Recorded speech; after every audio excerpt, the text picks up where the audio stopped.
in this realm, in the quantum realm, there's no separation. There's nothing physical.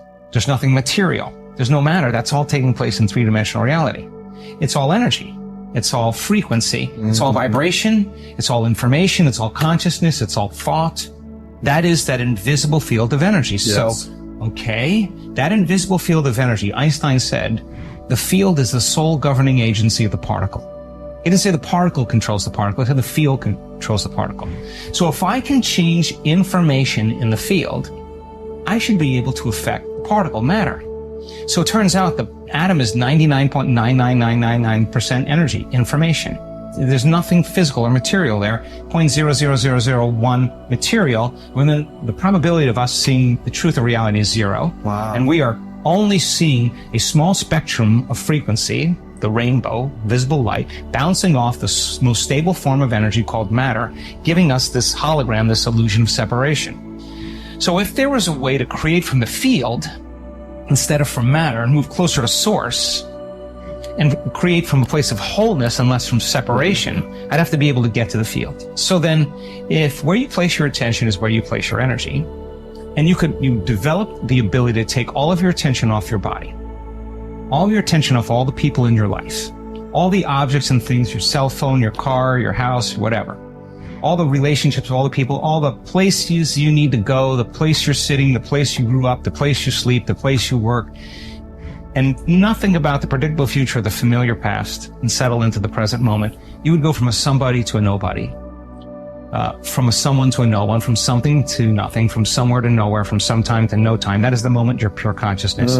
You would be disinvesting all of your attention, all of your energy out of this three-dimensional reality, out of the known, and placing it on the unknown. Now, let's demystify the process. Take away everything physical and material in the universe. Take away the earth, take away the moon, take away all the planets, all the moons from the planets, take away the sun, the light from the sun, the stars, all the light from the stars, galaxies, take everything away. Wipe everything out, physical and material. What are you left with? Nothing. Turns out that nothing is filled with a lot of frequency and energy. And I don't know how to explain nothing to a materialist, but when you can linger in that place without a name, without a face, without a body weight, without a diet, without a disease, without a profession, without an identity in any way, without a past, and you can linger as pure consciousness, something really profound happens to the brain. Different compartments of the brain that have been modulated or compartmentalized or subdivided because of the stress hormones. Shift your attention from one person to another problem to another thing. That habituation fragments the brain. The brain becomes a house divided against itself, and you narrow your focus, you over-focus, you become obsessive about something. That's what we do in stress. It turns out if you open your awareness to nothing, the brain starts getting highly organized. Different compartments of the brain that were modulated start unifying. The brain starts firing this more holistic state, and the whole entire brain is resonating at the same frequency. Now, you get that brain going for that period of time like that, waves that are coherent start interfering with each other, and when they do, they create bigger amplitudes. The higher amplitude, the higher the energy in the brain. So now you have resonance in the brain, and the brain starts getting very mathematical, very organized, right? So that brain that's coherent, the entire brain is functioning as one neurological network. The two hemispheres are coming together, and there's this kind of psychic union called wholeness. Now that state of coherence, in moving out of the beta brainwave states into a slower brainwave state, produces electrical signals. And that electrical signal is the intention. That's the more clear your intention is, the more coherent the brain is, the stronger the signal.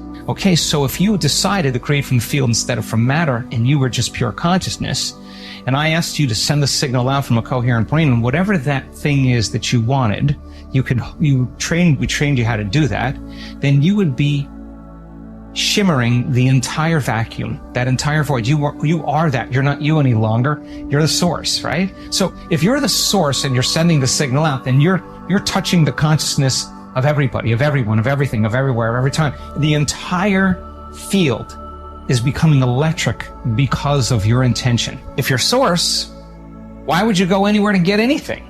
And so consciousness is coherent brain, and then the energy of the heart is love.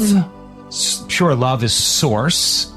So if I asked you to fall in love with that future, and I asked you to draw the future to you with the magnetic field of the heart produces a magnetic field up to 3 meters wide. That's studied. Love is the glue that holds the atom together. Okay, if I get a coherent heart, the more coherent my heart is, the more energy in my heart, the more I can draw my future to me. So you send the signal out, you draw the experience to you, and now you don't go anywhere to get anything. When there's vibrational match between your energy and some potential in the quantum field, that when there's a match, you start seeing those synchronicities. You synchronize your energy to that possibility. And so you start seeing the coincidences and the synchronicities and the opportunities. I'm not talking about a parking space. This is a critical moment for people, because I think people don't realize how powerful they really are. When that event happens in their life, they will look back at every single betrayer, everything that happened in their past, and they won't care any longer. That's the moment their past no longer exists, because they're proving to themselves what they innately already know that they may have forgotten. Which is why? That is that the creator of their life.